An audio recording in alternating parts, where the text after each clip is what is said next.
Conspiracy theories rule throughout NBA draft history. From the 2010 and 2011 NBA draft lottery, all the way to the folded envelope incident with Patrick Ewing.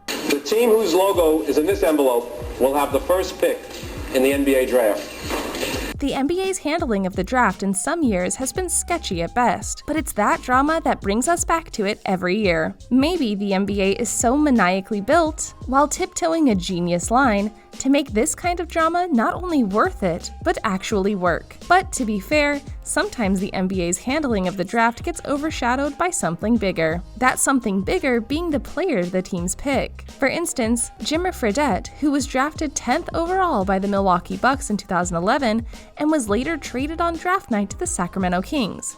Bust. Hasheem Thabeet, who was drafted 2nd overall by the Memphis Grizzlies in 2009. Career stats: 2.2 PPG, 2.7 RPG, 0.1 APG in 224 career games. Bust. And let's not forget the last time the Warriors hit on a bust. It was Patrick O'Brien, who was drafted 9th overall in 2006.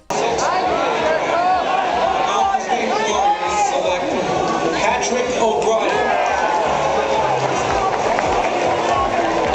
That's right, baby. Patrick O'Brien from Bradley University.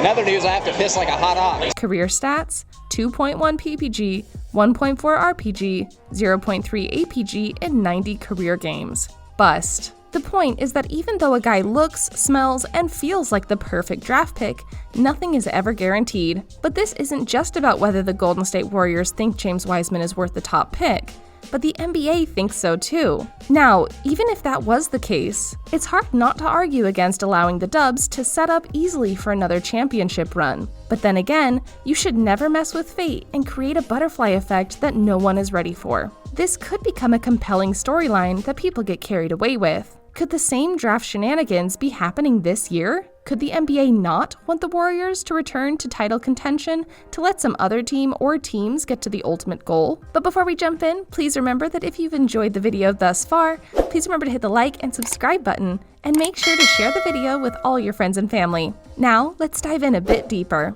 Whether you love them or loathe them, the Warriors still have their core together that has made them dominant NBA champs over the past 5 years. Curry, Klay, and Draymond were always, and still are, not only their core, but the Warriors' heart and soul. Let's not forget that they've added Andrew Wiggins to the mix. With that said, you can make a solid argument that they are stout and maybe have the NBA's best players through the 1 and 4 guard and forward positions. But what about center? Kevin Looney and Marquise Chris can play steady minutes at the position, but they're not an answer, nor the right fit for a deep championship run. However, there is an NBA draft prospect who could be a better long-term fit for the Warriors. That player is James Wiseman. 7'1", 235-pound Wiseman could be the missing piece to another dynasty run. The argument to draft him is that if you combine Wiseman with the Dubs' speed and pace, he would definitely be a great addition and make them extremely dangerous again. The risky side to drafting Wiseman? Wiseman's college career at Memphis just lasted 3 games after he was ruled ineligible because the NCAA discovered that Memphis coach Penny Hardaway provided money to help Wiseman's family move from Nashville to Memphis in 2017. Wiseman was reinstated,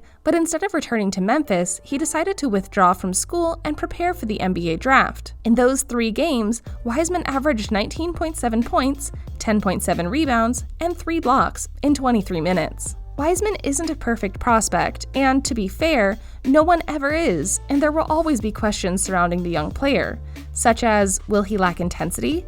If he plans on wanting to play with a squad like the Warriors, he will get eaten alive without that intensity. Will he rely too much on his dominant ball side? Or will he need to add to his core strength when he gets to the NBA, like Kristaps Porzingis after he left New York and started playing with Dallas? However, he probably has a big chip on his shoulder and knows that he needs to improve in some areas to be worthwhile and keep growing in the NBA, especially if he doesn't want to turn into a giant bust. He knows it, the Warriors know it, and so does the NBA. In fact, I am not shocked the Warriors are playing coy with him, so they don't want to tip their cards. Everywhere they are talking about the draft, you hear great things about Wiseman. So much so, it makes you question, do Do you even need to draft anyone else? It's important to note that a lot of centers often turn out to be on lists that read the top 10 NBA draft day busts of all time. So that should tell you that it shouldn't be a surprise that most big men with high upside tend to turn into nobodies. But before I turn this into a doom and gloom, some of them exceed. And I think Wiseman, paired with the right team, is that star. So it makes sense that the NBA knows that if his skill set and potential are paired with the right organization, the Warriors, that it can be a lethal combination and could dictate the course of the NBA for the next 3 to 5 years. No matter how the draft lottery plays out, there will always be a conspiracy, whispers, and doubt. It's the drama that fans eat up and the NBA thrives on. Will Commissioner Adam Silver and the NBA help block the easy road for the Warriors, or let the pieces fall where they may? Whether it's pre-COVID or smack in the middle of a pandemic, the NBA never disappoints.